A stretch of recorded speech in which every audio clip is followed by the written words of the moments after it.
Lemon तरीके से यदि हम बोलें कि यदि ए का टेम्परेचर बी के बराबर है और बी का टेम्परेचर सी के बराबर है, तो सी का टेम्परेचर ए के बराबर होगा। ठीक है ना। इसको जीरोथ इसलिए बोला गया कि ये फर्स्ट और सेकंड के बाद खोजा गया था, तो ये फर्स्ट और सेकंड से भी ज्यादा बेसिक था, इसलिए इसको जीरोथ बोला गया। ठीक है। तो इसका मतलब ये हुआ कि यदि temperature of A equal to temperature of B and temperature of B is temperature of C, then temperature of A must be equal to temperature of C. In terms of words, if A and B are in thermal equilibrium and B and C are also in thermal equilibrium, then we can say that सुहानी तुम बहुत ज्यादा थक गई हो कि अभी तुम्हारे में हिम्मत बची हुई है? Yes sir. हिम्मत बची हुई है? Yes sir. ओके, ज्यादा देर नहीं पढ़ाऊंगा, थोड़ा सा ही पढ़ाऊंगा। Then A and C are also in thermal equilibrium. Words में हम इसको ऐसे बोल सकते हैं। सो अब इसका एप्लीकेशन क्या है? इसका एप्लीकेशन क्या है कि जब हम बोलते हैं कि दो चीजें हैं, जैसे एक सब्सटेंस है ए, एक है बी, और इन दोनों के बीच में टेम्परेचर सेम है, तो टेम्परेचर सेम होने के पहले क्या होता है, लेट्स से इसका थीटा एक टेम्परेचर है और इसका थीटा बी टेम्परेचर है, और तुम्हें दिया है कि theta A and theta B से बड़ा है, एंड हम एक इस दोनों को कनेक्ट करते हैं, connected by a conductor. Conductor ऐसा है जो कि कुछ हीट नहीं लेता है खुद, ऐसा मान रहे हैं, आइडियल कंडक्टर है। ये पूरा का पूरा जो यहाँ से एनर्जी लेगा वो इधर ट्रांसफर कर देगा। सो यहाँ पे क्या होता है कि heat energy must be lost by A, और ये किसको मिल जाएगा? This heat energy will be gained by B. और ये क्यों होगा? Why this happen? Why energy loss is equal to energy gain? क्यों ऐसा होगा? Yatin, what is the reason to be this thing happen? Conservation. बोलो। हाँ कंजर्वेशन सर, एनर्जी कंजर्वेशन। नहीं नहीं, to reach a common zeroth law of thermodynamics, to reach a common Yes, sir. temperature, to reach a common temperature। ठीक है। Yes sir. To make both body temperature to be constant। ठीक है। To make theta A dash equal to theta B dash equal to theta। ठीक है। सो ये जो कहानी चल रही है हमारी, इस कहानी में हम लोग क्या कहते हैं कि भैया हर सब्सटेंस के पास क्या होता है ना, उसके पास एक स्पेसिफिक हीट कैपेसिटी नाम की चीज होती है।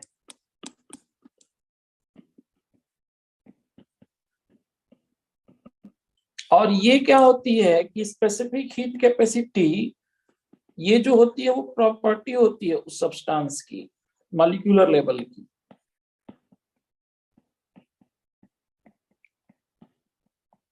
और हम करते क्या है कि हम यदि उस सब्सटेंस का मास ले लेते हैं m, तो ये क्या करता है कि यदि टेम्परेचर अपना चेंज करता है θ1 से θ2, तो ये एनर्जी का ट्रांसफर करता है। अब ये नहीं पता मुझे कि ये जो θ1 θ2 में कौन बड़ा है कौन छोटा है, लेकिन यहाँ पे एक एनर्जी ट्रांसफर होगा, या तो उसमें एनर्जी आएगा या एनर्जी जाएगा, और वो हो जाता है ms डेल्टा थीटा। पहले यदि उसका टेम्परेचर θ1 था और बाद में θ1 हो गया, तो ये ms delta theta ms θ2 minus θ1 energy transfer होगा. It could be gain and it could be loss as per condition. बात समझ में आई? हाँ कि ना? हाँ. स्पेसिफिक हीट कैपेसिटी समझ में आया? Yes, sir. तो स्पेसिफिक हीट कैपेसिटी को यदि लेमन तरीके से मैं बोलना चाहूँ तो मैं बोल सकता हूँ कि this is delta E upon m into delta theta. और ये क्या होता है कि ये जो मास होता है उसको जनरली हम लोग ग्राम में लेते हैं, केजी में नहीं लेते हैं. ठीक है. तो इसका जो यूनिट होता है वो होता है जूल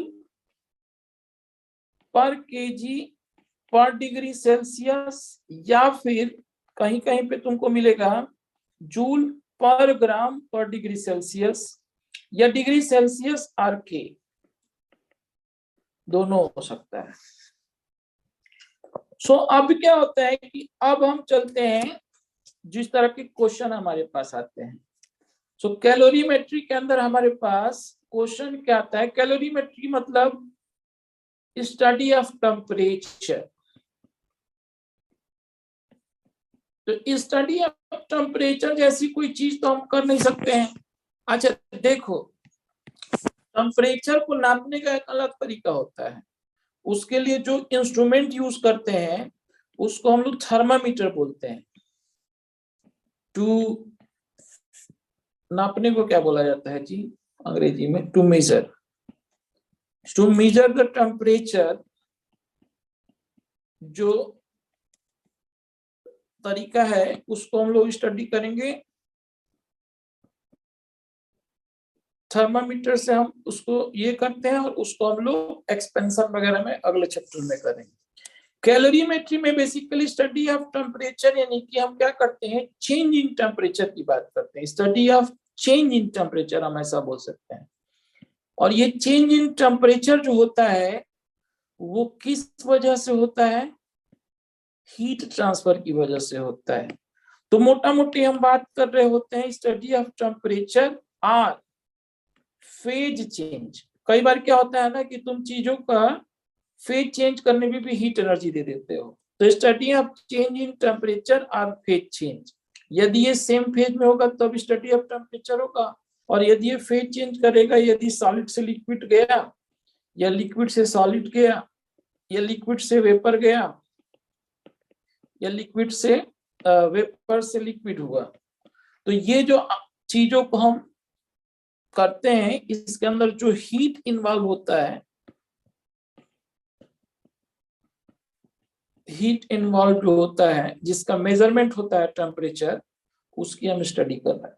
तो बेसिकली हम हीट के ट्रांसफर की बात कर रहे हैं. तो ये बेसिकली एनर्जी को कैलकुलेट करने का ये तरीका है. सो तुम्हें ये पता है कि जो क्वेश्चन आएंगे सबसे स्मॉलेस्ट फॉर्म जो होता है वो होता है आइस, सॉलिड फॉर्म में. तो आइस जो होता है वो वाटर का एक फॉर्म है. और ये कितने डिग्री सेल्सियस पे होता है? 0 डिग्री सेल्सियस पे होता है, या इसके नीचे भी होता है. और यदि हम किसी आइस को जो कि सॉलिड फॉर्म ऑफ वाटर है उसको यदि हम एनर्जी देंगे तो वो क्या करता है? एनर्जी देने पे मेल्ट करता है और ये बनता है वाटर में. तो 0 डिग्री सेल्सियस यदि मैंने आइस को गर्म किया तो यहाँ पे डेल्टा एच जाएगा, लेकिन टेम्परेचर चेंज 0 होगा यहाँ पे. और ये क्या करेगा? वाटर में चेंज होगा. तो फेज चेंज में यहाँ पे एनर्जी खर्च हो गई. फिर उसके बाद से जब वाटर बन गया तो फिर से तुमने उसमें एनर्जी दिया. ये सारी एनर्जी हीट एनर्जी है.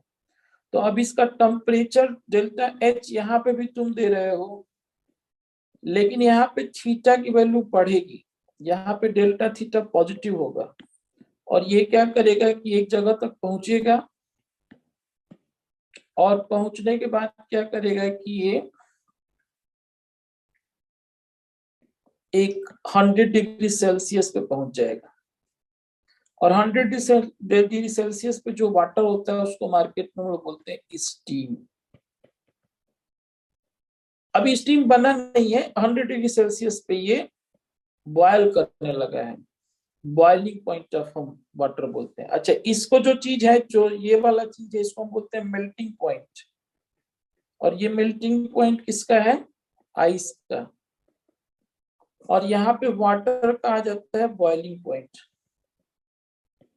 और बॉइलिंग पॉइंट पे के ऊपर जब तुम इसको गर्म करोगे तो ये क्या करता है? अच्छा, ये बॉइलिंग पॉइंट किस बात पे डिपेंड करता है? एटमॉस्फेरिक प्रेशर पे डिपेंड करता है। तो ये जो 100 डिग्री सेल्सियस बोल रहा हूँ बेटा, ये 1 एटमॉस्फेरिक प्रेशर पे होता है। मेरा एक क्वेश्चन है, क्या वाटर का बॉइलिंग पॉइंट 100 डिग्री सेल्सियस से कम या ज्यादा हो सकता है?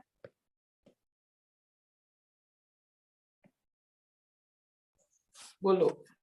Yes sir. क्यों? सर वो प्रेशर चेंज करके। हाँ, यदि तुमने एटमॉस्फेरिक प्रेशर को घटा या बढ़ा दिया तो बॉइलिंग पॉइंट बढ़ जाता है वाटर का। इसीलिए प्रेशर कुकर में दाल गल जाती है, क्योंकि प्रेशर कुकर में बॉइलिंग पॉइंट 100 डिग्री सेल्सियस से ज्यादा हो जाता है। अब 100 डिग्री सेल्सियस 1 एटमॉस्फेरिक के पास अब वाटर जो है वेपर में चेंज होने लगता है, और इस वेपर का भी एक नाम है, इसको स्टीम बोलते हैं। तुम बार बार सोच रहे हो कि मैं वेपर वेपर क्यों बोल रहा हूँ, गैस क्यों नहीं बोल देता हूँ direct? So there is difference between gas and vapour. So तुम मुझे बताओगे कि what is difference between gas and vapour?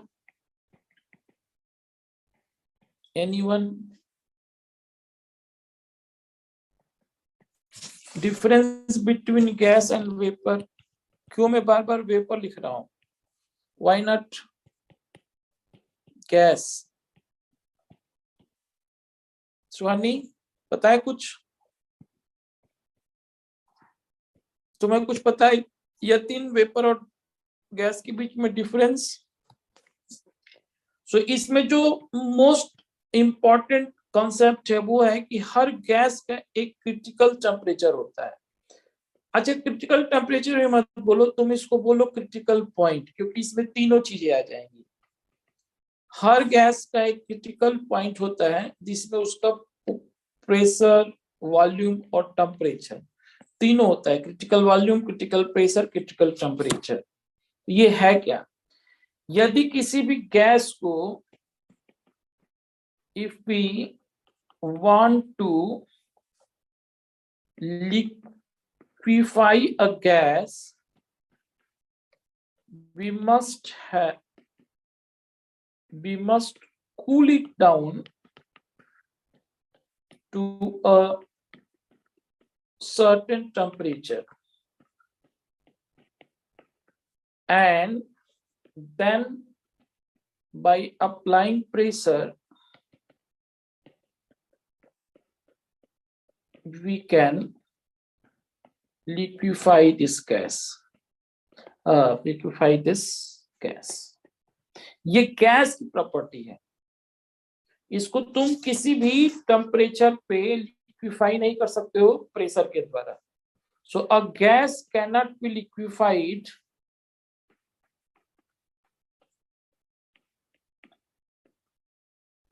at any temperature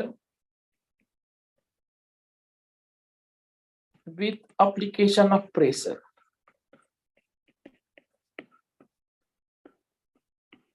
So बच्चों, ये जो मिनिमम टेम्परेचर जरूरी होता है ना to liquefy below a temperature is known as critical temperature.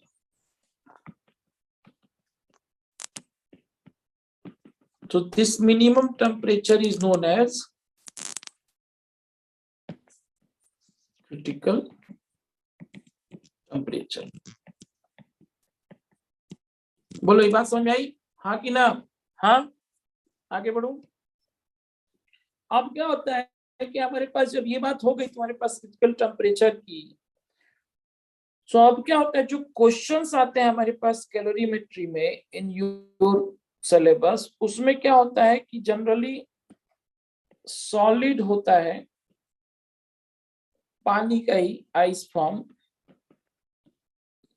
और तुम्हें पता होना चाहिए कि जब वो एनर्जी तुम दे रहे हो तो वो गल रहा है, मतलब जब आइस से वो वाटर में चेंज हो रहा है तो ये एनर्जी जो उसमें जा रही है वो कहाँ जा रही है, वो इसको पिघलाने में जा रही है, इसको आवाज आ रही है मेरी? Yes, sir. अच्छा, तो ये फ्यूज होने में जा रही है।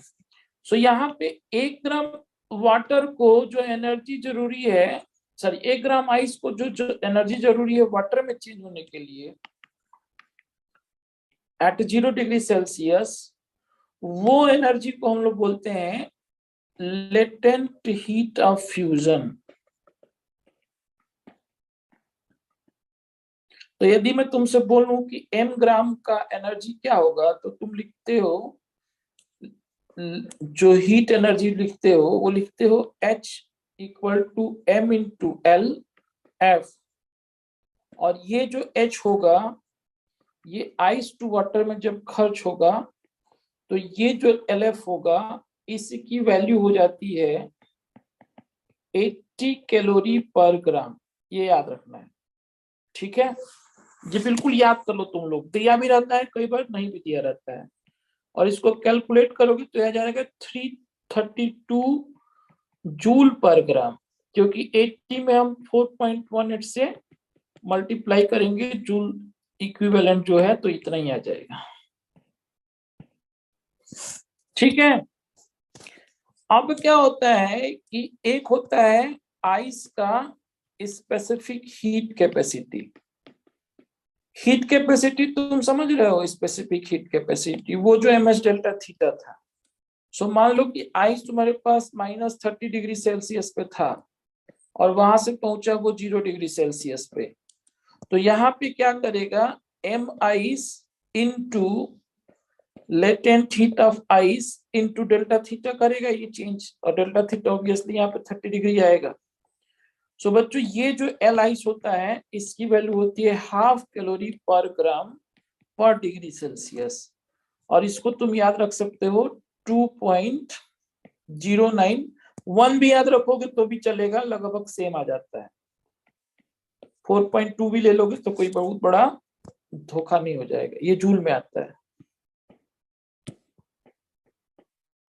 ठीक है? और यही स्टीम का भी होता है, यही एल स्टीम का भी होता है, जिसको हम लोग बोलेंगे अभी latent heat of vaporisation. So water की स्पेसिफिक हीट क्या होगी? 1. हाँ, वाटर की स्पेसिफिक हीट कैपेसिटी जो होती है वो होती है 1।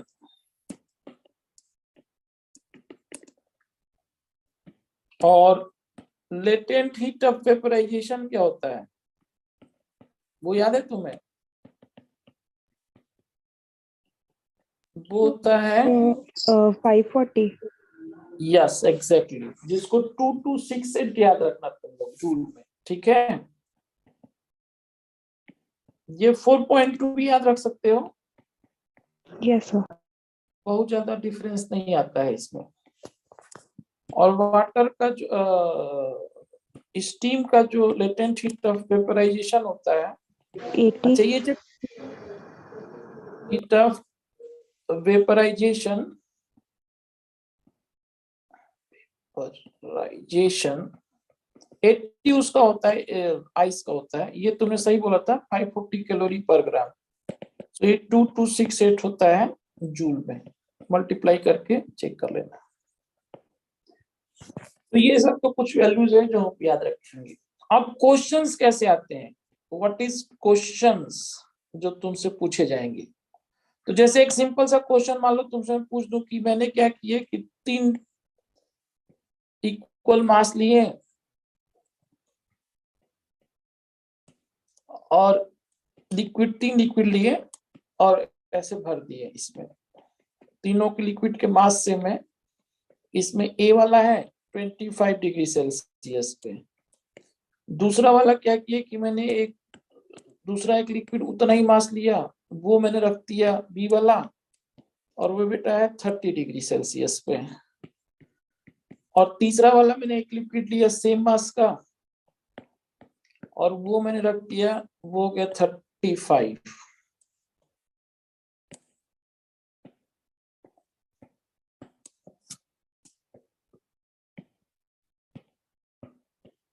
35 डिग्री, और ये तीनों के मास इक्वल है, m m m ऐसे मास दिए हुए हैं। So if liquid A and B mix together,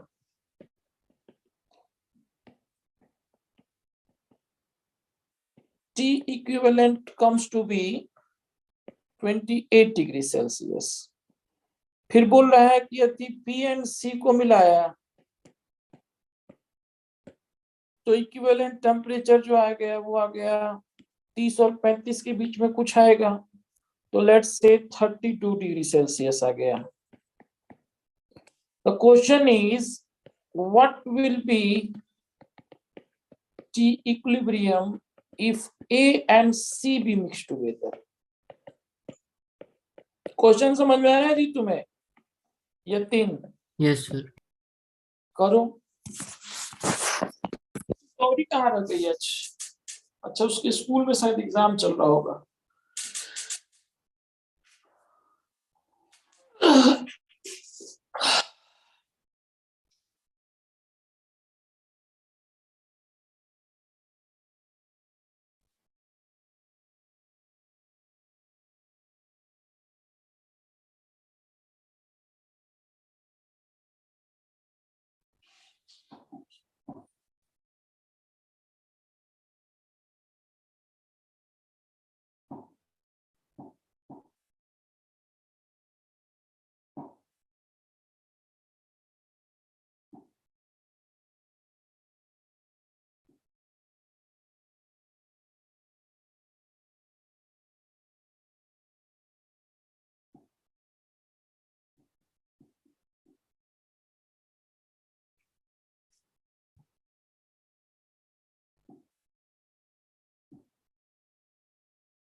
ठीक है, तो मान लेते हैं सबसे पहले इनका एक का SA है, इन दोनों को जब मिलाओगे तो टेम्परेचर क्या हो गया? 28 हो गया। ठीक है, सो इसमें हीट गेन कौन करेगा? हीट गेन एक्सपेरिमेंट 1 में कौन होगा?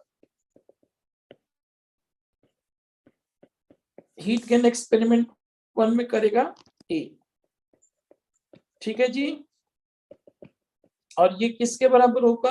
Heat lost by B। बोलो जी Yatin. Yes sir. So m into SA into 28 minus 25 equal to m into SB into 30 minus 28, यानी कि आपके पास आ गया 3SA equal to 2SP। This is your equation 1। फिर अब हम बात करेंगे एक्सपेरिमेंट 2 की। तो एक्सपेरिमेंट 2 में क्या किया? एक्सपेरिमेंट 2 में आपने मिला दिया किसको? B और C को। तो अब हीट गेन कौन करेगा? B, और हीट लूज कौन करेगा? C। और वो कितना हो गया? 32 हो रहा था, सो ये करेगा 32 माइनस 30। ठीक है ना जी, और ये क्या करेगा? 35 माइनस 32। बोलो यस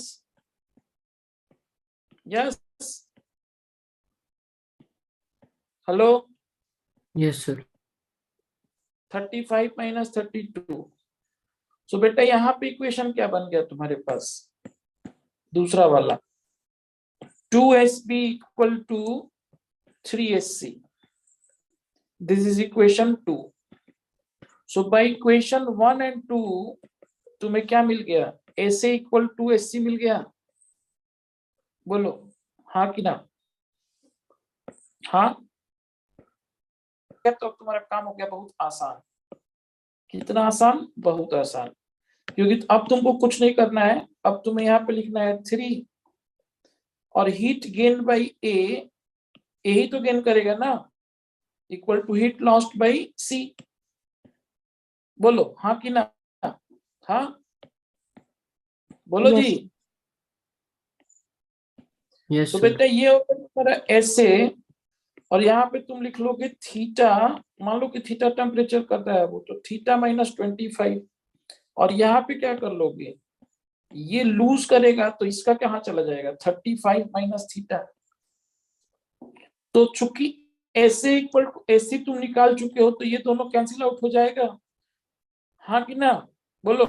Yes, sir. तो 2 थीटा बेटा आ गया 60 डिग्री, थीटा आ गया 30 डिग्री।